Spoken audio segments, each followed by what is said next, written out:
അച്ഛനൊക്കെ പറയുമായിരുന്നേ, അതായത് 80കളുടെയൊക്കെ അവസാനത്തില് ശാന്തി കൃഷ്ണയുടെ ഒരു ഡാൻസ് പെർഫോമൻസ് ഉണ്ട് എന്നുണ്ടെങ്കിൽ ഓൾറെഡി ടിക്കറ്റ്സ് ഒക്കെ ഫിൽ ആയിട്ടുണ്ടായിരിക്കും. എന്നാലും എൻ്റെ അച്ഛനൊക്കെ കിലോമീറ്ററുകൾ നടന്നിട്ട് അകലെ നിന്ന് ശാന്തി കൃഷ്ണയുടെ പെർഫോമൻസ് കാണാൻ വേണ്ടിയിട്ട് നോക്കി നിൽക്കുമായിരുന്നു എന്നുള്ളത്. മാം ഇപ്പൊ തിരിഞ്ഞു നോക്കുന്ന സമയത്തേ ആ സ്റ്റേജും ലൈറ്റും ഈ പറഞ്ഞ പോലെ കയ്യടികളും ആളുകളും അവരുടെ അഭിപ്രായങ്ങളും ഒക്കെ ആസ് എ ഡാൻസർ മിസ് ചെയ്യുന്നില്ലേ? തീർച്ചയായിട്ടും മിസ് ചെയ്യുന്നുണ്ട്. എന്നിട്ട് എന്താ എന്താ ചെയ്യാത്തതല്ലേ?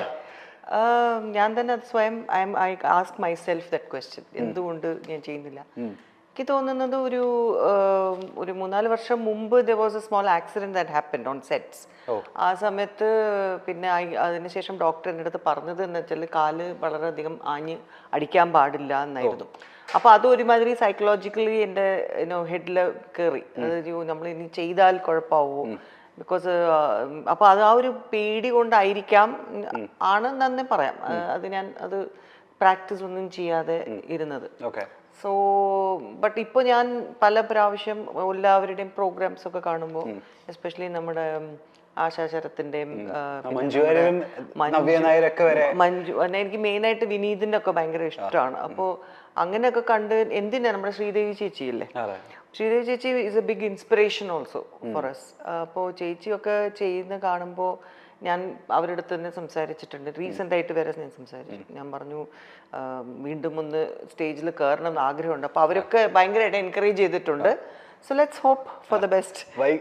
വൈ നോട്ട് എന്നൊരു ചോദ്യം വന്നിട്ടുണ്ട്. അപ്പോൾ മേ ബി ഐ വിൽ എൻ്റെ തന്നെ ഒരു മോട്ടിവേറ്റ് ചെയ്യാൻ അത് I think it should work. So I'm trying my best.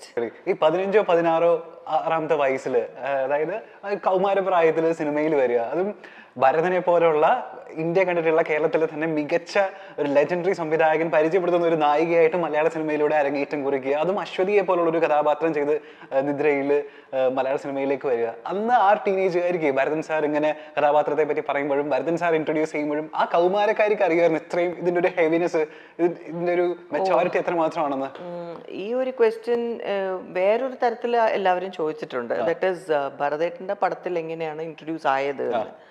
അപ്പോൾ ആ സമയത്ത് ബോംബെയിൽ തന്നെ ഞാൻ താമസിച്ചുകൊണ്ടിരുന്ന സമയത്താണ് ചില. സോ മലയാള സിനിമ എന്താണെന്നും ഭരതേട്ടൻ സത്യം പറഞ്ഞാൽ ആരാണെന്ന് I have not seen his movies, I don't know പുള്ളിക്കാരൻ ഇത്രയും ഒരു വലിയൊരു ലെജൻഡറി ഡയറക്ടറാണ്.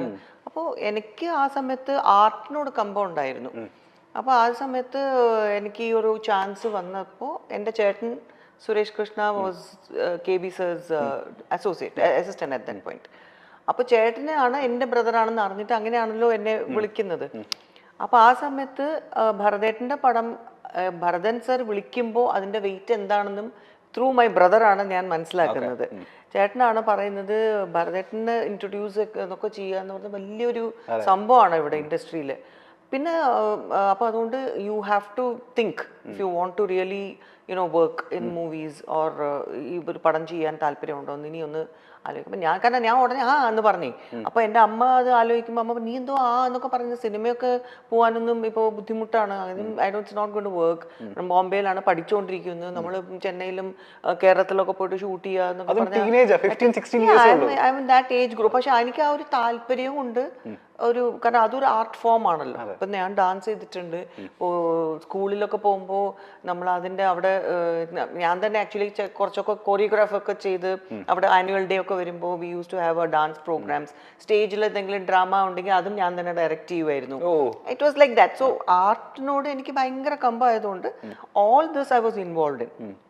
അപ്പോഴാണ് സിനിമ വരുന്നതെന്ന് പറഞ്ഞപ്പോൾ ഞാൻ എന്ന് പറഞ്ഞു. ബിക്കോസ് എൻ്റെ ഒരു ഇതിൽ മൈൻഡിൽ നമ്മൾ ഇതുപോലെ ഒരു ആ പടം ചെയ്തു തിരിച്ചു വരുന്നു. ഇപ്പോഴത്തെ പിള്ളേരെ പോലെ ഒരു കരിയർ പ്ലാൻ ചെയ്യൊന്നുമില്ല. നമുക്ക് പഠിച്ചുകൊണ്ടിരിക്കുന്ന സമയത്താണ്. അപ്പോൾ അത് കഴിഞ്ഞ് കഴിഞ്ഞാൽ വീണ്ടും വരും, കോളേജിൽ പോകും, പഠിക്കും. ഇതൊക്കെ ആയിരുന്നല്ലോ നമ്മുടെ മൈൻഡിൽ. അപ്പോൾ വലിയ വലിയ ഡ്രീംസ് അങ്ങനൊന്നും ഇല്ല.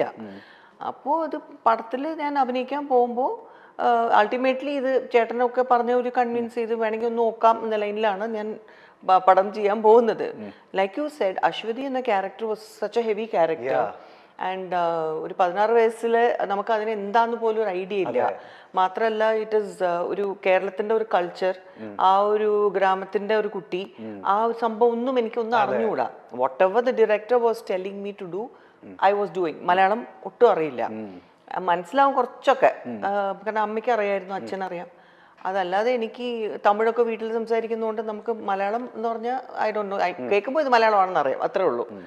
അതിനുശേഷം അതിൽ വലിയ കട്ടിയുള്ള ഡയലോഗ്സും വരുന്നുണ്ട്, ലോങ് ഡയലോഗ്സ് ആണ്. അപ്പൊ ഇതൊക്കെ നമ്മൾ മംഗ്ലീഷ് സ്റ്റൈലിലൊക്കെ എഴുതിയിട്ടൊക്കെയാണ്, കാരണം വി ഡോണ്ട് നോ, ഒന്നും അറിയില്ല. അപ്പോൾ ഇറ്റ് വാസ് വെരി റോ, ഒരു റോ ആക്ടർ ആണ് നമ്മൾ ആസ് അതിൽ ഇൻട്രൊഡ്യൂസ് ചെയ്തത്. പിന്നെ ഭരതേട്ടൻ, പിന്നെ ലളിത ചേച്ചി അമ്മയായിട്ട് അഭിനയിക്കും. സോ ഓൾ ഇവരുടെ ഒക്കെ ഒരു ഇൻഫ്ലുവൻസ് ആണെന്ന് തോന്നുന്നു. That character also worked out very well. ഗ്രാമീണതയുടെ നൈർമല്യമുള്ള ഒരുപിടി കഥാപാത്രങ്ങൾ സമ്മാനിച്ച താരമാണ് ശാന്തി കൃഷ്ണ. എന്നും ചുരുണ്ട മുടിയും ഒത്ത പൊക്കവും വെളുത്ത നിറവുമൊക്കെയുള്ള നായിക കഥാപാത്രത്തിന് ശാന്തി കൃഷ്ണയെ അല്ലാതെ മറ്റൊരു താരത്തെ പകരം വയ്ക്കാൻ ഒരു കാലത്ത് മലയാള സിനിമയിൽ ഇല്ല എന്ന് വേണമെങ്കിൽ പറയാം. പിന്നീട് ഒരു വലിയ ഇടവേളയ്ക്ക് ശേഷം ശാന്തി കൃഷ്ണ അമ്മ വേഷങ്ങളിലൂടെയാണ് മടങ്ങിയെത്തിയത്. ശക്തമായ വേഷങ്ങൾ തന്നെയായിരുന്നു ഓരോന്നും. ഇപ്പോൾ തന്റെ കുടുംബത്തെക്കുറിച്ചും ദാമ്പത്യ ജീവിതത്തെക്കുറിച്ചുമൊക്കെ തുറന്നു പറയുകയാണ് താരം.